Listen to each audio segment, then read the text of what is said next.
खरे भक्त आहोत की या ठिकाणी टाइम पास म्हणून वक्तव्य करतोय, ही परीक्षा घेण्याकरिता ती जगदंबा कधी कधी आपल्या मार्गामध्ये संकट सुद्धा आणत असते बरं. पण संकट किती येऊ द्या तरी आताच मी थोडा वेळापूर्वी सांगितलं, धीरज धर्म मित्र अरु नारी आपद काल परीखे उचारी. त्यातली पहिली परीक्षा त्या जगदंबा भवानीने आजच आपली या ठिकाणी घेतलेली आहे की संकट आलं, लाईट गेली की इथे बसल्यापैकी किती किती लोकांच्या मनामध्ये धीर आहे, पण ती भगवती जगदंबा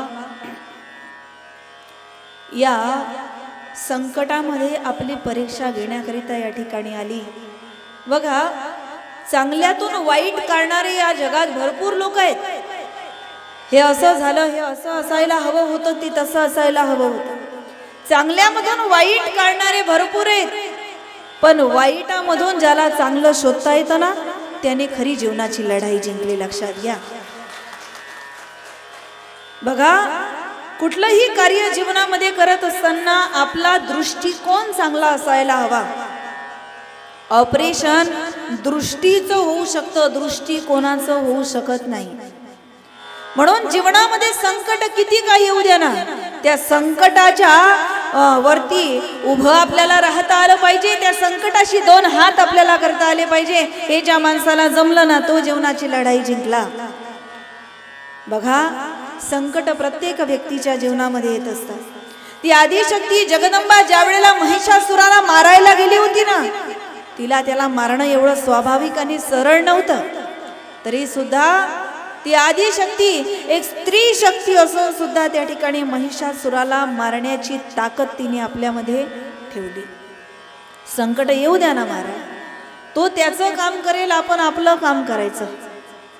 म्हणून ती आदिशक्ती भगवती कधी कधी आपली परीक्षा सुद्धा घेत असते.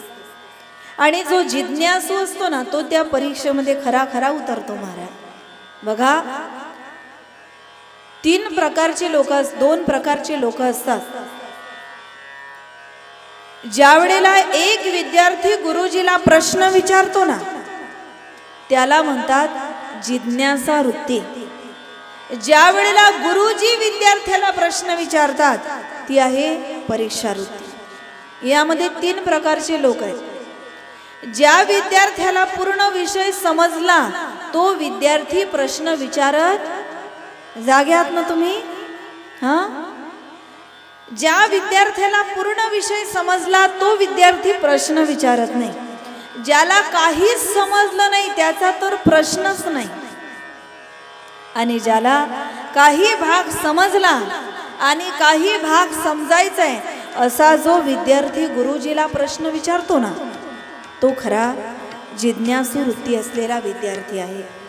आणि म्हणून ती आदिशक्ती भगवती जगदंबा राजराजेश्वरी, तिच्या भक्तीची जिज्ञासा आपल्याला अंतःकरणामध्ये या ठिकाणी धारण करायची. आपण कथा जी या ठिकाणी वर्णन करतोय, ती कथा कोणाची आहे? त्या भगवतीची आहे, त्या जगदंबेची आहे. आणि म्हणून श्रीमद भागवत कथा, मागल्या वर्षी सुद्धा या ठिकाणी श्रीमद भागवत कथाच होती ना. श्रीमद भागवत कथा असेल, राम कथा असेल, शिव महापुराण असेल, संत चरित्र असेल. बघा, श्रीमद भागवत कथा श्रवण केल्याच्या नंतर जोपर्यंत आपण श्रीमद देवी भागवत कथा ऐकत नाही, तोपर्यंत श्रीमद भागवत कथेची खरी पूर्णाहुती होत नाही.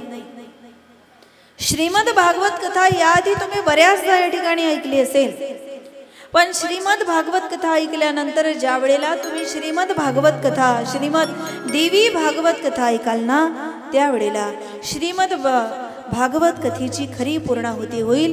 हे 26वे वर्ष आहे आणि या 26व्या वर्षामध्ये श्रीमद देवी भागवत कथा या ठिकाणी आपण श्रवण करतोय. म्हणजे यावर्षी श्रीमद भागवताची पूर्णाहुती आहे. आणि जिची कथा आपण श्रवण करतोय, ती आदिशक्ती जगदंबा परंबा भवानी. त्या शक्तीशिवाय हे जगत चालत नाही. शक्तीशिवाय जगाचा व्यवहार चालत नाही. ती वाणीची शक्ती आहे, ती नेत्राच्या ज्योतीची शक्ती आहे. बघा डोळे आपलेच आहेत, पण जोपर्यंत समोर प्रकाश असत नाही तोपर्यंत आपल्या नेत्रांनी आपल्याला काही दिसत नाही. वक्त्याचा आणि श्रोत्याचा संवाद जोपर्यंत होणार नाही तोपर्यंत कथेमध्ये रस निर्माण होणार नाही, कथेमध्ये आनंद निर्माण होणार नाही.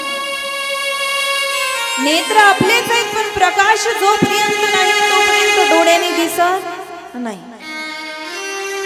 वाणी आपलीच आहे, पण तिची शक्ती जोपर्यंत नाही तोपर्यंत आपण बोलू शकत नाही. बघा एखाद्या दिवशी आपल्याला उपवास असेल, उपवास करताना तुम्ही एखाद्या दिवशी आपल्याला उपवास असेल आणि सकाळपासून आपण काहीही खाल्लं नसेल, त्या दिवशी तुम्ही काय म्हणता? आज की नाही शरीरात काय नाही, शक्ती नाही. ज्या दिवशी उपवास असेल, सकाळपासून खाल्लं नसेल, आपण सहज बोलून जातो आज की नाही शरीरात शक्ती नाही. असं म्हणता का तुम्ही कधी? आज की नाही शरीरात ब्रह्माच नाही, आज शरीरात विष्णूच नाही, आज शरीरात महादेवच नाही, असं म्हणतो का आपण? नाही. आज शरीरात शक्ती नाही याचाच अर्थ शक्तीशिवाय जगत चालत नाही. म्हणून ती आदिशक्ती जगदंबा परंबा भवानी, तिची सुद्धा आपण आराधना या ठिकाणी केली पाहिजे. सर्वांनी हात उंच घ्या आणि मुखाने सर्वांना भजन करायचंय. जागो जगदंबे जगदंबे जय जय अंबे, जागो जगदंबे जगदंबे जय जय अंबे.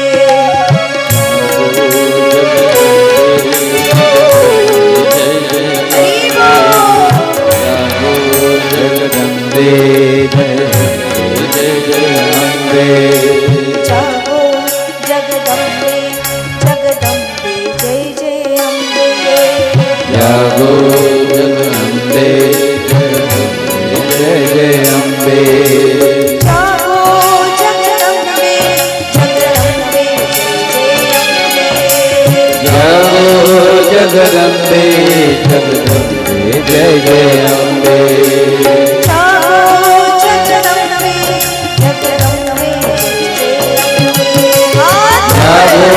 जगदंबे जगदंबे जय जय अंबे.